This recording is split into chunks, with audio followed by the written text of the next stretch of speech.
So today I was thinking about how we can get confused sometimes because we will read something or we will hear something and the next day we read something that's contradictory to what we read yesterday, or we hear something that's contradictory. Someone quoted me out there today, and I was thinking, yes, I did say that, but there's another way that I could have approached that same thing, and that's the danger in there was nothing wrong about what was being said today, but that's the danger in thinking that the truth is fixed in a certain way.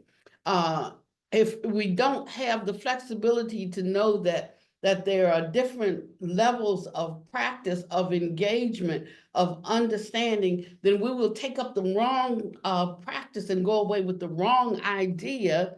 and we're quoting from, our scriptures or our sutras and saying, well, the Dharma says this. Because what's missing there, first of all, anything that we read or that was purported to be said by Shakyamuni Buddha, like, we don't know because we weren't there. So he definitely wasn't talking to me, although what he said could be applied to me. I can make application of it, but it wasn't spoken directly to me. And so, but he spoke to the minds that were present in front of him. And with his own capacity to wrap minds and know the thoughts that were in the minds of the people, he spoke to them so that they would get exactly what they needed. And that wasn't even for all time, but exactly what they needed at that particular time. The wonder and the wonderfulness of the Dharma is it has that ability to provide a leavening for us, to break down the stoniness of our hearts and our minds so that we can understand something and make whatever it is we are doing useful in the moment. But when circumstances change, maybe what we're doing is not useful in that moment. We have to change and we have to do something else in the next moment. So we have to be cognizant of what time it is at all times so that we, are employing the right measures, the right cautions, the right encouragements. That can be difficult. If it's more than one person, once you got two different minds going right there. When you got 20, like, it's all over the place. And so you have to know how to and what to take up at a particular time and what not to take up. Now, to do that, there is a time of instruction that we can take up, and just in our intention to follow the instruction to the extent that we can accommodate it. A lot of times people want to do something, but karmically it's just not possible for them to do it at that particular time because the conditions aren't right for that in individual one, where it might be for another person. And so we need to know, or at least consider, when we are trying to do something and we just can't do it, we just can't get it right. I just can't get with that. I can't receive it. I can't understand it. It's not for anybody else to even try to convince, because it's not through convincing that people understand. But if they have something that they can start with, that they can analyze themselves, that they can examine. So contemplation is kind of like that. It's kind of like analyzing, not necessarily breaking it down, but pondering it, this new thing that I hear, or pondering, like today I was talking about, and don't get mad with me, but I was talking about how uncomfortable we are about the heat right now. And there's some people, the whole towns don't have any such thing as AC, So when I think about them, I'm satisfied with what I have. I understand that it's a heat wave right now, and our temperatures, I think, all along the East Coast and the Midwest. What I don't want is for there to be a power outage. So I'd rather turn the thermostat up. I'd rather get by with less heat. But we talk about all the things that we could do for the sake of living beings, but we can't even tolerate not being perfectly comfortable at the temperature that we want. Now, this is something, so when something like that is said, understand that it's being offered in compassion so that we don't get the wrong idea about ourselves. So we don't think we're more compassionate than we really are, that we don't think we're more accommodating than we really are, that we're more loving than we really are, that we're more practiced and developed than we really are. because we can just look at how we respond to the things that don't meet our criteria perfectly, and then we can know ourselves. So it's not to get mad about. That's a thing to notice. I mean, I get called on my stuff all the time, all day long. I don't need you to call me on it, because even what's in my own mind convicts me.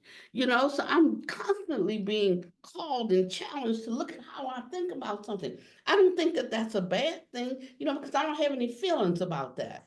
I more want to, if I put this much effort in trying to awaken, you know, I don't want these little things. I don't have time for them.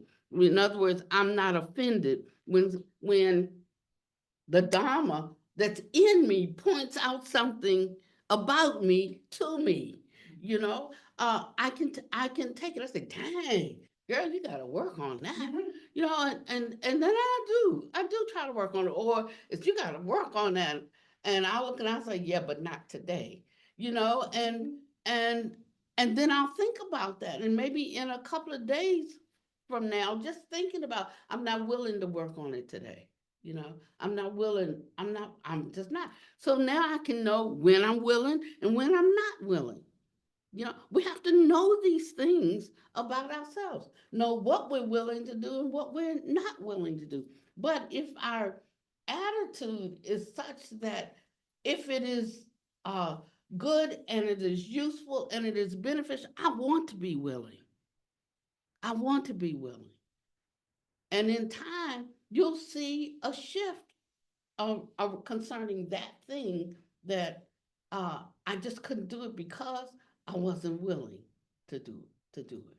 So I get great encouragement when something else is pointed out, because if we think that what we know is all there is to know, then I feel sorry for not just humanity. I feel sorry for all sentient beings and the whole shebang if if what we know is about the highest that there is to know. So I'm always thinking that what I know is the least. And I'm always looking for something to add to that. And then I check myself by how I uh, respond behaviorally to what I think. So now I know that we can really criticize one another, but I can be my greatest critic because I have a certain I have a certain goal. So then I can test myself to see, like, how many more miles, where am I on the path? So Dharma can be like a map for us. And and I don't care, like, you know, if I'm on the map, I know I'm not lost. So wherever I appear on the map, that's fine. I just look and see where that is in connection with my end goal. And if you are willing to work with yourself in that way, you will become less easily um, I won't even say speak about offense, less easily offended, yes, for sure. But one will become more and more uh, reflective about what their true intention is at all times. So sometimes we do things that look good. It looks like we're doing a good thing, but we have an ulterior motive in doing it. So that's why you can't go by external appearances unless you actually know the mind of someone. If you can wrap mind, then you can know what the intention is. But here's the difficulty about that. Some people don't even know their own mind. They don't know their own intention. And so it becomes difficult for us to just take things on face value and make a judgment about them. And so one of the first practices we take up that we have to continue for a long, long, long time is about not judging others and co-aligned with that is being able to not be offended by the truth of something.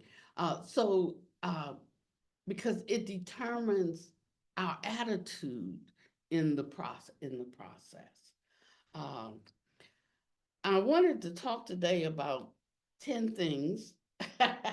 Don't worry, I know one thing can be a whole Dharma talk, but I'm gonna be brief on each one of them today. Uh, and I wanted to start with appearances.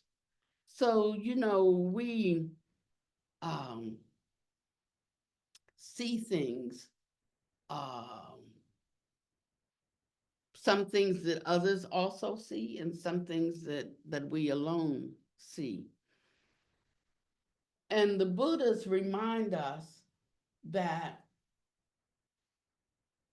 whatever we see, whether, I'm speaking now, whether we see something in a dream, we see something like that we might call a vision, it says that's still just the play of your own mind. So that allows those of us who see things to not take too much stock in what we see, because we should think of it as just the play of our own mind. These things are mind conceived.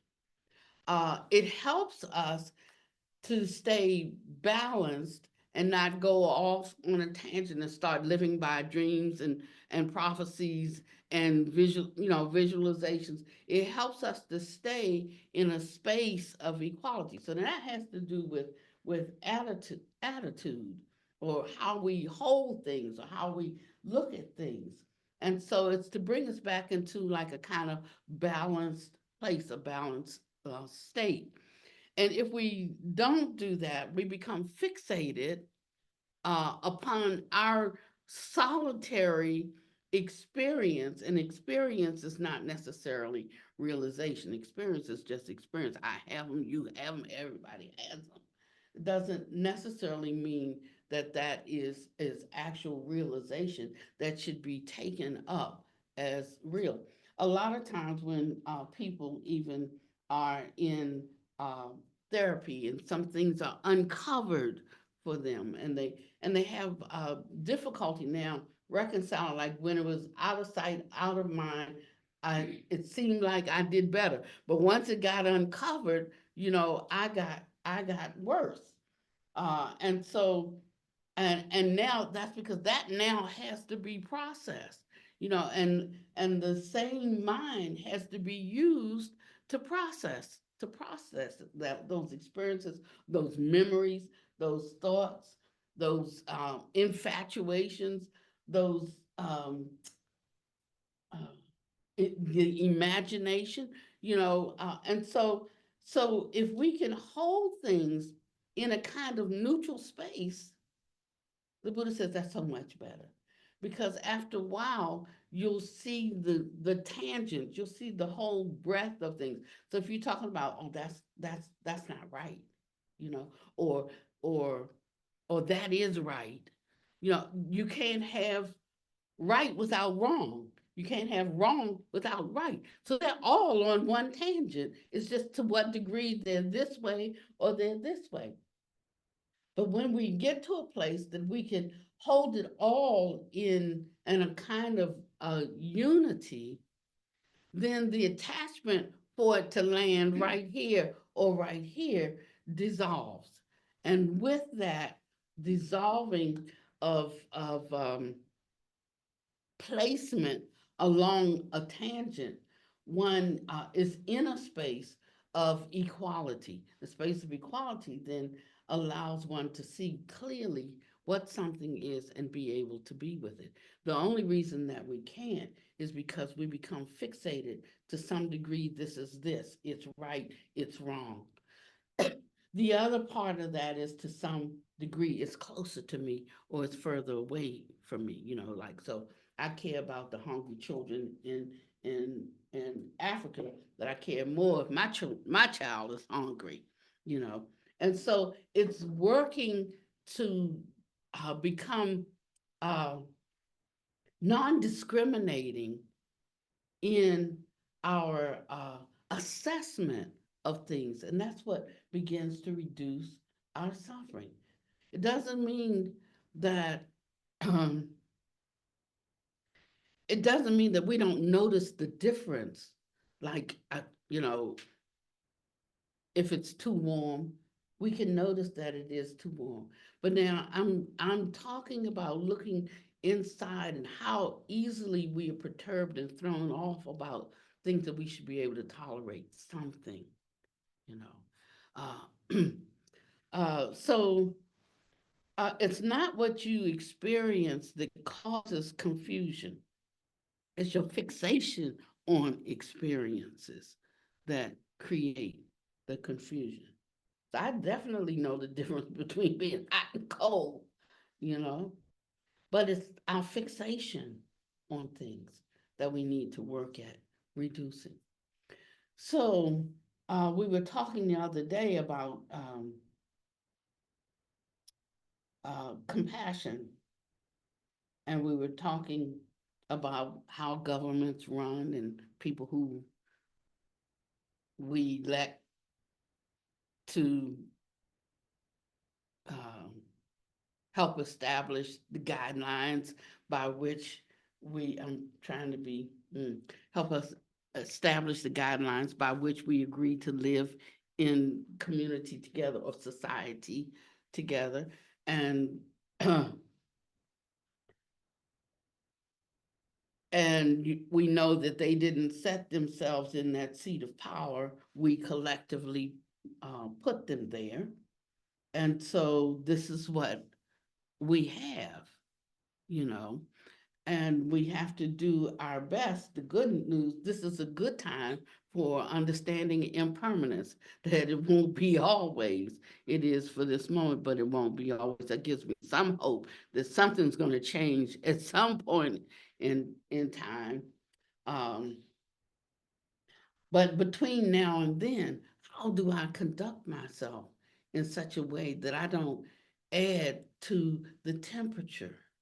Like my, I turn my thermostat down to 60 degrees, you know, because it's not outputting enough. So I want more. And it can cause a breakdown in the whole system. That's why it's so important for us to be able to hold our own standard, not in times when ain't nothing going wrong, but in times when things are going wrong. We have to be a standard bearer. The things that we say we believe in and we embrace, we have to embrace them in bad times, not in good times. In good times, everything we don't need, they don't, collectively we don't need extra help. But in bad times, we have to really rely upon um, our great vows to help sustain all of humanity. It takes that. Um, in our growth, it's like a stairway, you know, from downstairs all the way up the steps. That's one by one by one. So I might be able to do two steps at a time if I have enough strength and agility, you know. But if I have wings, I could just fly up there. And that's the difference in three beings going from down here to up to the top landing. Um, One may just have to go step by step. Another can take leaps. Another can fly. No need, and of course, say a bird can walk, but there's no need for the bird to walk up the steps. He could just fly up the steps. And so that's how it is with different practitioners. We have different capacities. We have different propensities. We have different personalities. We have different experiences that bring us to this present moment. We have different experiences that we're undergoing right now that make us see something or hold something in one way or another way. It can be different than the way we held it last week because what happened yesterday had not happened yet in my life. And so when, let's say, something happened yesterday that completely, it either changed how I held something in the past, or maybe um, it obscured a way that I could hold a certain view. You know, it affected me in a way that made it more difficult for me to hold a certain view. That's why we're told that as we make these grounds, you know, not to lose ground, not to abandon. Uh, so a lot of times when we first start practicing, we think, oh, I just love this so much. I just love it so much. You know, and we're so happy when we're doing our chanting or we're voraciously reading, you know, we just have an appetite day and night. And you see those same people 6 months from now, you know, and they're no longer studying, or they're no longer practicing, or they think they got it and I don't have to do anything else. And you see that um, their faith in the Dharma begins to wane, and it wanes through our our non-action. We don't like the F word, and that is faith. You know, because we often don't have a good understanding of what faith is and the ingredients of faith. So some of those could be uh, courage, for instance, to be to well, I could use the word to confront one's self with, but for you, I say to examine, to examine oneself in light of one's habitual tendencies, you know. And we say, I'm gonna stop doing this, and I'm not gonna do that, and I'm gonna take up this, and I'm gonna do that, and we jump into it with all of our vigor, with all of our hearts, our souls, our minds, and we burn ourselves out, and we burn ourselves out. That's like trying to take the leaps up the steps instead of step by step. Yeah. See somebody doing something like, and that looks holy to me. I see somebody doing something and that looks so spiritual. I'm gonna do that. I'm gonna do that too. You know, and before we know it, we're like burned out. We lost our steam. Now it doesn't take all of that. You know, so I always say, just take up a little bit that's a benefit to you. And that will encourage you to want more. But when we take on more than we can actually accommodate, then that destroys our faith in the process. There's nothing wrong with the path. There's something wrong with our process. And so we can easily back off. Sometimes people are ashamed. I know, I know people who have ordained as monastics, and then when they disrobe, then they feel shame because they disrobed. You know, when there's no need to feel shame, except that in some of our, and that I'll call literature instead of Dharma, uh, have made them feel uh, that they have done something, they've gone backwards, you know, but maybe stepping into it was never the thing for them to do at that particular time. Or they stepped in and it gave them an appreciation for what is required, you know, to live that particular life. And so they benefited from it. It gave them more um, appreciation and respect for the holy life, and they can also know that that's not the way I choose to live, to walk out this life, and that there's nothing deficient because I'm a lay person versus a monastic person. If I didn't want to be this, I wouldn't be this. I just tell you, you know, because nobody's making you be a monastic. No one is forcing. We have to really know ourselves and be honest with ourselves about um, what we find gives us our reason to live. If you don't, when you get to the end of your life, the dying part is not the suffering part. It's the mental confusion that will be the suffering part. That's the only difference between dying well and suffering.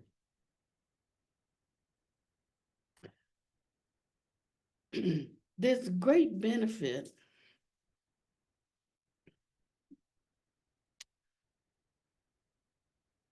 to having a method, step by step progress, and only adding one thing at a time. And then not thinking so much about the thing that you add. Trying to make our advancement natural. Just, just natural. It can be so natural that you don't even recognize how you're growing and developing. That's the best. It's so natural. You just find that this interests you and this doesn't interest you. And you don't feel any kind of pressure to conform in any kind of way. Not self pressure, flagellating and beating ourselves up, not self pressure, and not pressure on others. Also, not pressure from others. And this is what allows us. One time when Ananda and the Buddha were walking through one of his communities, and the Buddha said, good friends in the Dharma. Ananda said, no, Ananda said to the Buddha, good friends in the Dharma, that's half of the spiritual life. And he said, oh, don't say that, Ananda. Don't say that. Good friends in the Dharma is the whole of spiritual life. Now, that doesn't mean all you have to do is have good friends in the Dharma and you got, all you need. That's a very simplistic way of looking at it.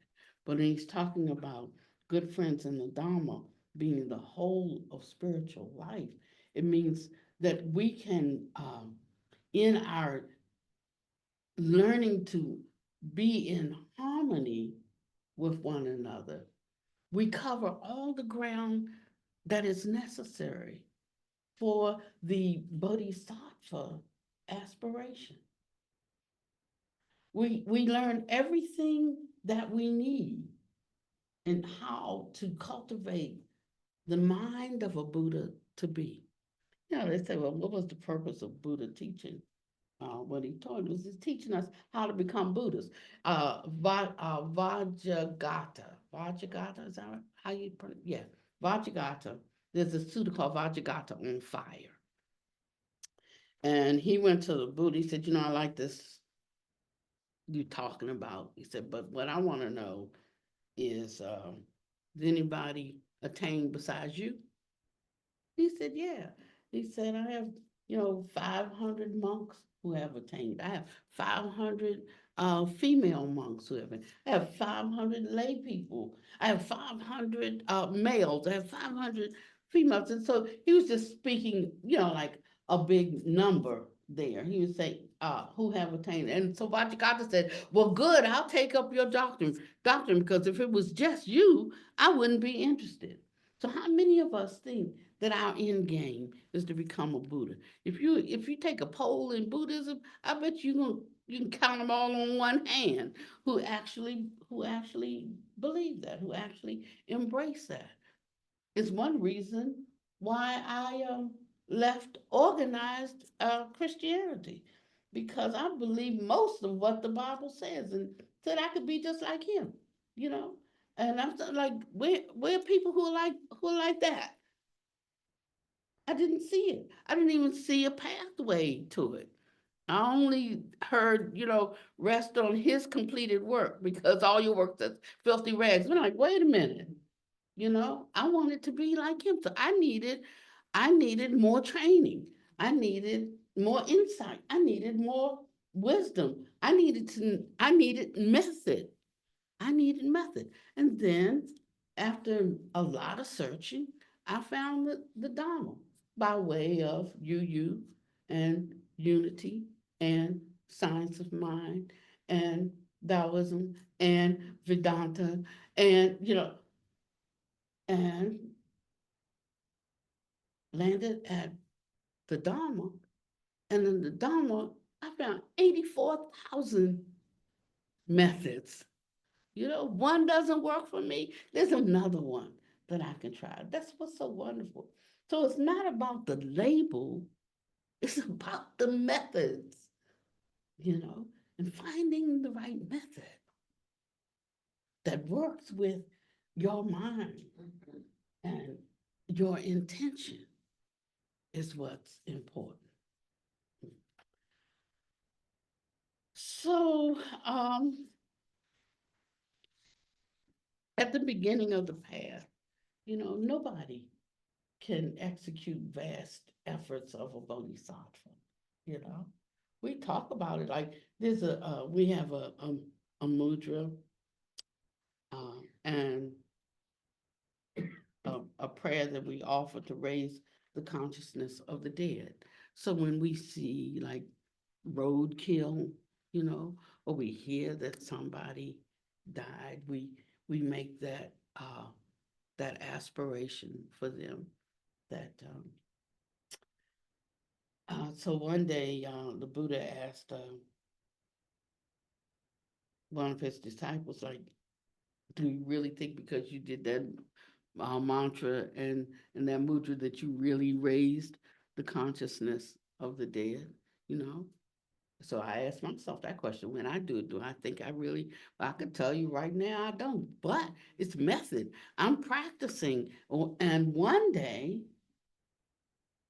if I live long enough in this life, and if not in some future life, I will have the competency to do that.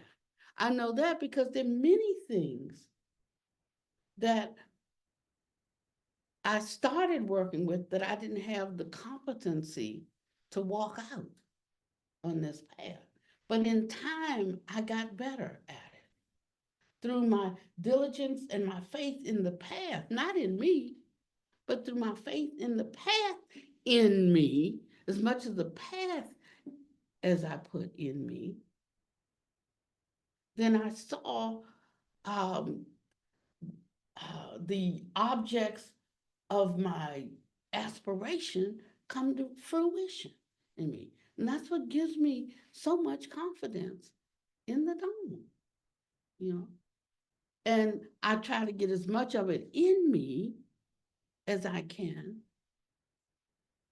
because is what will have its show in the world. I don't think that Pannavati is such a good person. I don't think that she can be relied upon, but I have to rely on the Dharma in me to accomplish things. So we have the least part of the job, you know.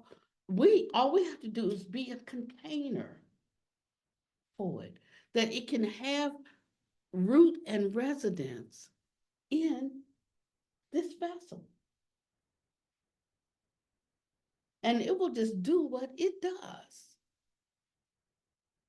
So now I'm not thinking, I'm not trying so hard, I'm not working so hard. All I have to do is be honest about what my real, intention and aspiration is.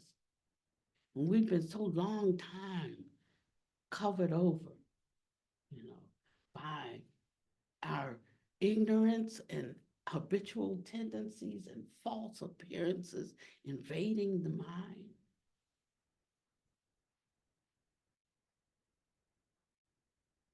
and we start to think that we are those false appearances and we are those habitual tendencies and that we are, I'm seeing that I'm not that.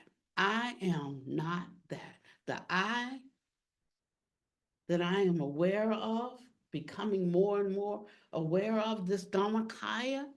It's like if I want to have a watermelon, if I don't have a watermelon seed, I'm never going to have a watermelon. So if there's a possibility of me awakening to my Buddha nature, it means that I definitely already have what? The seed, the seed. That's it. So all I'm trying to do, I, Pannavati, is water the field. I'm just watering the field. And what's in there is going to grow. I'm also learning how to weed the field, how to weed the garden. I'm also learning how to regulate how much water it gets. How I'm learning, and then I'm watching what grows. And if it's good, then I allow it to grow. If it's off center, I weed. And so this becomes interesting. Someone said to me the other day, "Oh, gardening. I love gardening." And this path is a lot like that. It's like gardening. Now, I don't like gardening. I like what comes out of the garden, but I don't like actually doing it. And so if I had a garden, you all wouldn't want to come and pick vegetables or flowers out of my garden because it's a good chance that they're not going to be of good quality because I'm not willing to do what it takes to produce a good, healthy, nutritious crop. I might even put some fertilizer on it so that's less weeds I have to pull. So now you're gonna get fertilizer along with if you eat out of my garden. You see, that's what I'm saying. I know, but when I really care, and I want to give you the best, I watch how Reba cooks. Everything that we encounter in our daily life is the Dharma. Every single thing. There is nothing else but Dharma. I look at how much Reba really enjoys preparing food for people, so her food tastes good. I was at a monastery one time, and my master came down and she just threw the food in the sink, and she said, "You don't care at all about people," She said, "This food is terrible. It just tastes terrible." I'm like, "Well, you could cook then." I didn't even want to cook. I wanted to do some other job, but no, she put me on cooking. I'm saying, let me do what I do. But no, she put me on cooking, but it was designed to show me myself. And it was true. I didn't care.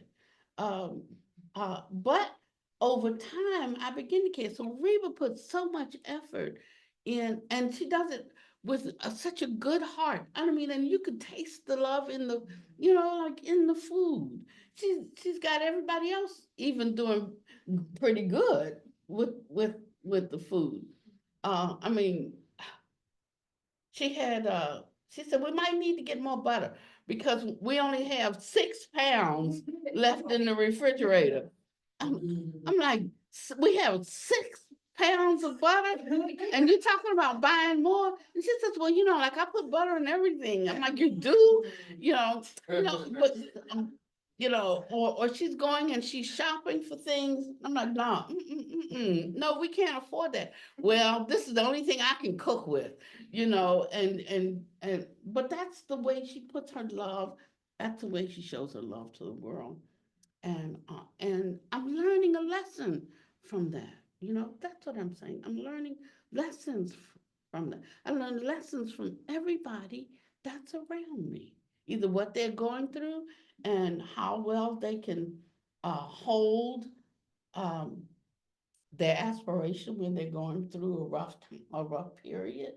I'm watching how they change when I think about how they were 6 months ago and how they are now, and and I'm just so delighted because they're happier, because they've made some adjustment in their personal life. And I'm like, I want some of what she's got, and I'll look at my own life and see, what do I need to tweak here? What do I need to change? Or is my pride in my sometimes we can have pride in our dysfunction because that's what makes me special, and without realizing it, we can hold on. Somebody sent me an email, uh, and she was telling me about, the different uh, beings that she's been seeing around here, that come to spots. I'm like, well, I don't know where they came from. They must not be that good, because um, if they were, all of these that you see, they should evoke some change in you. They should, they should, I mean, they're not worth their weight in salt, because, 'cause, I mean, I'm just saying,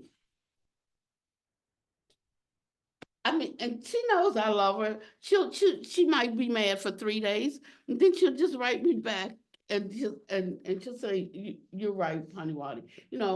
And I'm saying,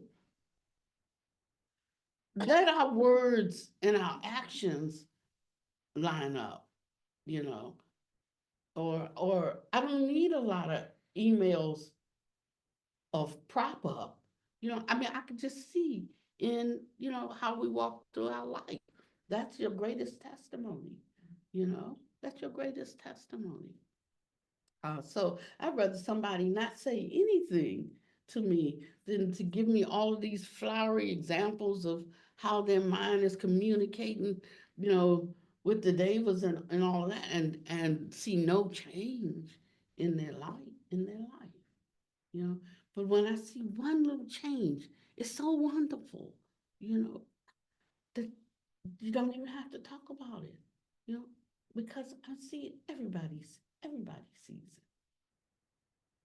And that's because we are learning a Dharma that gives us a vision. When I say vision, I mean the capacity for clear seeing. That's all. It's not a big thing. It's not a secret thing. It's not a uh, just for the elite. You know, that is part of the quality and the characteristic of the Dharma, the capacity for clear seeing.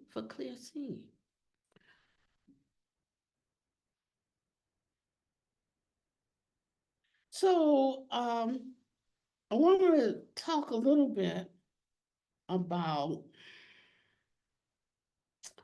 the difference between when we talk about arousing faith, and sometimes we get faith confused with desire.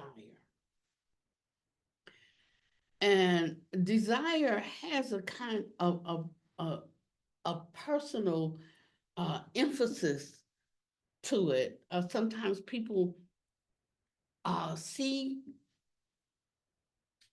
how others walk their life out and they are inspired by that.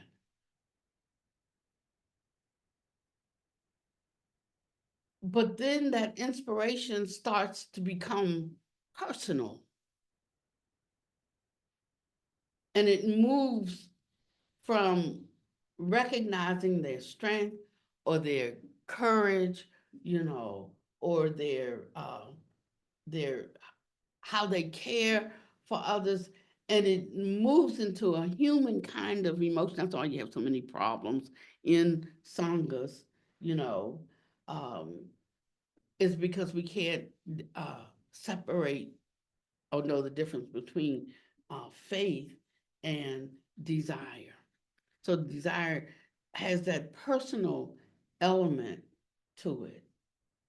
And where one started by admiring someone's courage or their strength or how they expound the Dharma or how they, in their gentleness or whatever. But then it gradually moves towards the humankind of grasping and attachment, uh, and and it gets into a space that leaves faith and becomes desire. And so um, one needs to know within themselves, you know, what the attraction is and how to monitor the attraction. Now, I come from in church, we felt like families who pray together stay together, right? And we encouraged, if you want to find a wife, find a good wife in the church. So a lot of what I brought into Buddhism, like this didn't go with how they talked about Buddhism, you know. And if a pastor was gonna find a wife, we assume that within the congregation they could find somebody. But in Buddhism, if a teacher finds a wife, they want to throw him out of the center, you know. And so you can't find a wife in your center. It never made sense to me. Um, it just really doesn't make sense to me that among consenting adults. So they said, well, there's an imbalance of power. There's an imbalance of power there. And I'm not saying that there isn't if you don't have, I don't want anybody to misunderstand me. Um, and I'll say this because like maybe only a few people listen to the recording when it's going on, but then over a couple of weeks, then you got 100 people listen. So if you want to send me an email about it, go right ahead, and I'll clarify it a little better for you. But all I'm saying is that we are grown adults, and we should know that if someone is supposed to be living a life of chastity, but he calls you to his room, and you go to the room, and now you're thinking you're special to him, and that's a spiritual thing. And then he calls another one to his room, and she goes to his room, and if we were in the world, just plain old in the world, we know what that is. We get here, we get amnesia, because we liked it when I was special to the teacher, right? But it was just when the third one was special to the teacher. Now she's encroaching on my territory. And now I'm calling somebody asking, is this one? I'm so confused, but um, I don't know who that's for. I really don't. I just want y'all to know I'm not reading nobody's mind. I'm not reading anybody's mind. But when something comes to me, I share it, Um, and that's why I'm talking about faith and desire, because it's so easy for us, to slip into a state where we are con- confused about what's happening inside of us. And you take care of these matters while they're small, you know. It doesn't matter. And if somebody needs to talk to somebody, then talk. It's, we don't consider big sin, little sin. It's just if you miss the mark, you miss the mark. And you want to know how to get it right, and you can't do it by yourself. Ask somebody, and that's all. That's all it is. But because we can be so one, shame, two, fickle, and three, uh, just dishonest, that we can't, it's hard for us to face up to our shortcomings. But just know that you're not your shortcomings. You're not your shortcomings. One day, when we were on travel, uh, me and Selma and all of us, we stayed in one room. I'm up half the night. Soma goes to bed real early, and the other two, they like fluid. They can flow with early or late. So Soma was tired and she wanted to go to sleep. I didn't realize how tired she was, and I definitely wasn't tired, and I didn't want to go to sleep. And she said, "Well, I just need you all to cut the light out or something." She said, "No," and I'm like, "Take a chill. Venerable, I'm not even gonna have this discussion with you right now." I'm like, "Well, who you gonna have it with then? If the issue's with me, you know." And so that's how we went. We went to bed that night. And so I said, "Okay, cut the light off. But I'm gonna get me another room tomorrow. Then I'll go to bed when I want to go to bed. I'm grown." And so something like that. So the next morning, also during the night, I started thinking about this. I started thinking, did she say, wait a minute. Did she say, I'm not going to have this conversation with you? I mean, my head started turning around in the middle of the night. I'm like, I'm going to, but I really do see that she's suffering because she's generally very accommodating. And I said, and it's okay. I tell this right. You're telling it. You know, I'm telling you this so that you know how to handle. Our example is not always like this image of the great example, but we have the same issues that everybody has in life. And so I said, I should get up and turn on the TV right now. And, I bet you want to have a conversation then. That's what was in my mind, and I said, oh, that's so not right. That is just so not right because she wouldn't even say anything unless she had to be extremely tired, you know. And so I said, okay, so that's done. So you see, my mind wanted to go in one direction, but I had to apply my practice to turn the mind in a different direction. And so the next day we talked later on, but what we realized is both of us decided, okay, so that was a blip, it's done, it's over. So when we get up in the morning, we both acted like nothing happened the day before. It's called covering over with grass, in case you want to know what that's called. That means no need to talk about it. It's just erase. Just that's the end of it. That's just the end. So you get up the next day and you start from ground zero again. That's it. That's it. That's it. Everything doesn't have to be talked through, you know? You just make a decision. So the one who's strong bears the infirmity of the weak, you know? That's the interplay. The one who can do it can resolve a thing today.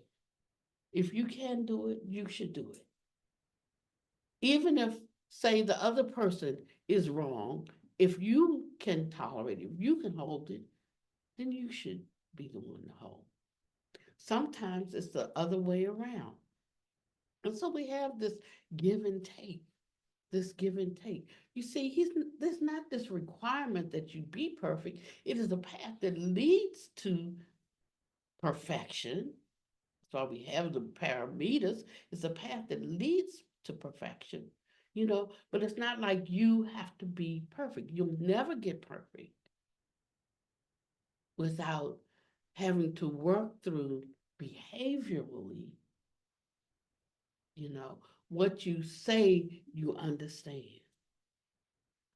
And that causes us some trepidation, it causes us some suffering, you know. But the more we can see it and how marvelous is this path that one can bear the infirmities of another. You say, oh, like I'm gonna be the strong one then. I'm gonna tomorrow when Soma wakes up, I'm gonna treat her so kind because really I can like let the past be the past. But she gets up and she's let the past be the past, you know? And so we're just fine. That's it. And so in the good friends in the Dharma, that's what this is about, you see. It's not just somebody being good, but it's how we work through the difficulties that we have. And when we see that in play, we can also do it at home. We have a spouse doesn't attend Dharma. They don't get the Dharma talk. They're not even practicing Buddhist. I don't know what that is. They're not even practicing Buddhist.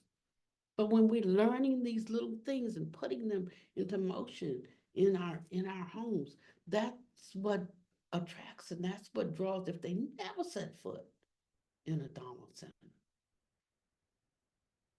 If I'm in the center, what I take home and what I walk out and live out in front of them tells the whole story. It's the whole story. And so this is a living way. This path, although we call it a path, it's like the path of no path because we all can't walk along the same road. But I need to find out what it is that makes me a better person, what it is that allows me to be honest and to know my intentions, what it is that truly gives me joy with every breath, where I'm strong and where I'm weak. And if I'm weak, what I need to do to strengthen so that my resolve measures up to my aspiration in a particular area. It's not how much Dharma we quote,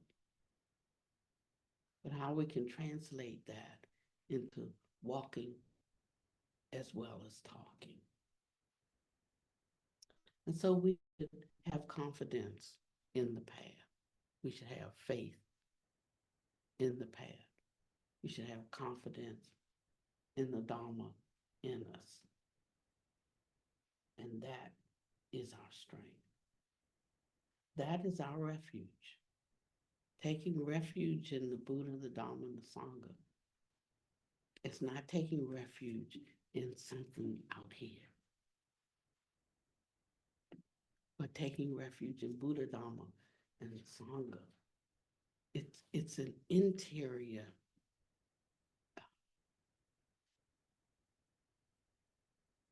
I'm looking for a particular word.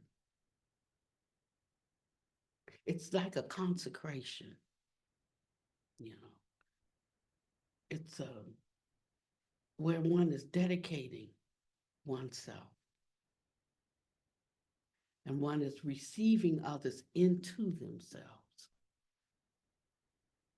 so that the other is none other than one's own self. And I am no other than you.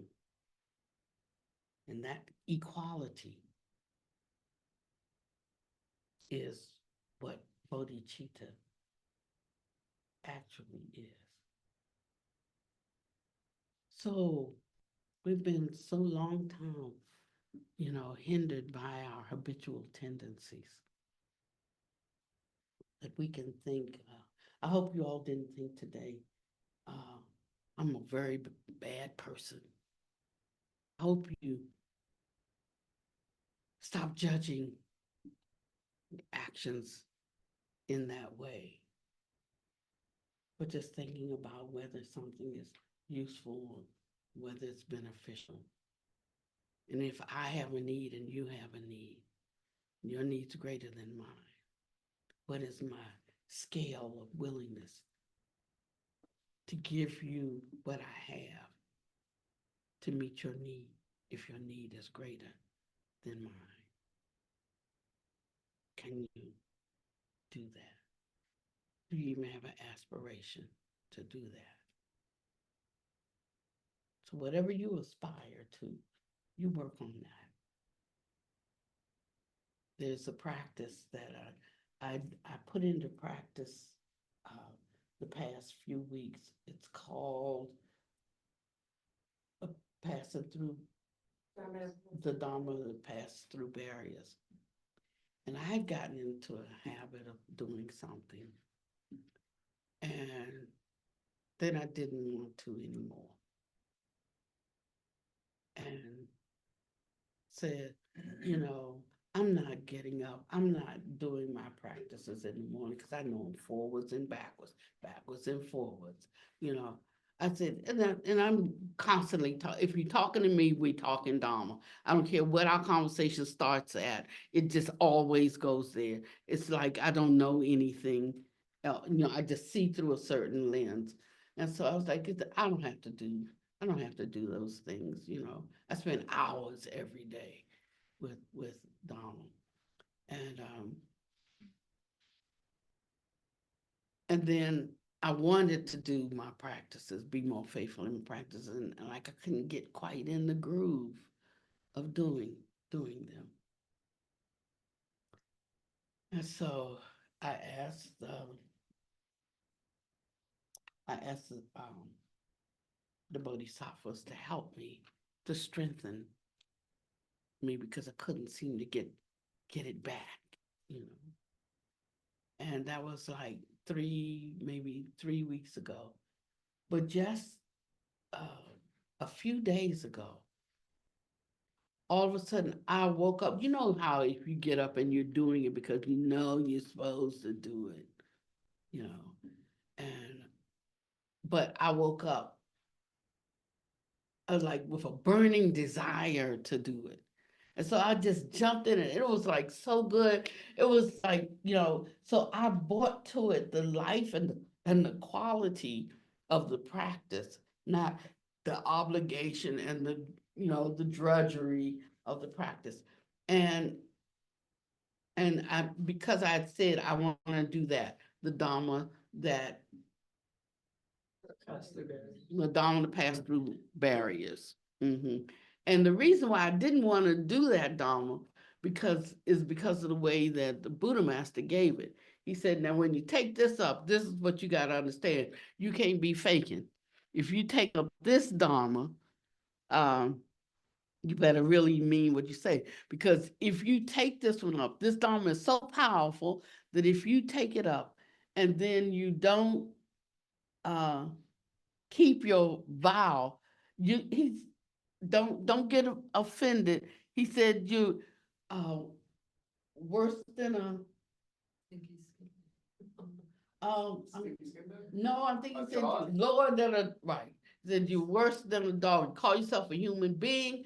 You don't even fit in the category of human being if you don't if you fail at this. So I'm saying like, well, yeah, and you're going to hell. So that was the way he was really pointing. I don't like it then. I don't know if I'm gonna do this or not, you know, because I might do it or I might not do it, you know. And so I kept saying, I'm not gonna do that, we're not gonna do that, we're not gonna do it. Then I decided I am gonna do it because I really I'm undertaking this because I really want to get this right. And I did it. And there it was. There it was for me. So it doesn't literally mean you're lower than what you know animal. It doesn't literally mean you're gonna go to hell. He was talking about putting the right amount of energy and effort into something, and you will surprise yourself that you really can surmount. So that teaching gave me the courage to surmount. So sometimes it's not the words, but it's the essence of things. And we have to understand that around Dharma speak. So make sure you understand the essence of something before you talk about it, so that when you share it, you won't lead people astray. Yes. It just occurred to me that he's not giving you a new sentence when he says that. We already have that sentence. Right, We like have that can't get no worse. Anything new. It's just saying you're just gonna go down the path you already are. Yeah, that's right. So I think that's all I want to talk about today, I like to talk about how to put the Dharma into practice and how it's not just words. It all can be summed up in cultivation, in the behaviors that we do, not what we think, but what we actually do, and to encourage us to look more at how we do what we do, when we do it, where we do it, why we do it, who we do it for. And they're always speaking of self and others, not just others, self and others, not just self and others. And there will become a singularity there. And self and others will be the same. And then you can trust your mind that whatever you're doing it without a sense of attachment. And you can do it for your friend or for your enemy. You could do it for those who are close or those who are far. That's all I want to say. Anybody want to say anything, please?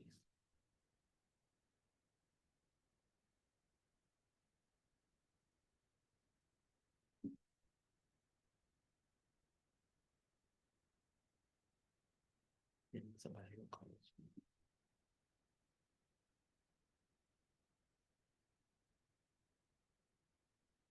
We offer today's merit to every sentient being everywhere.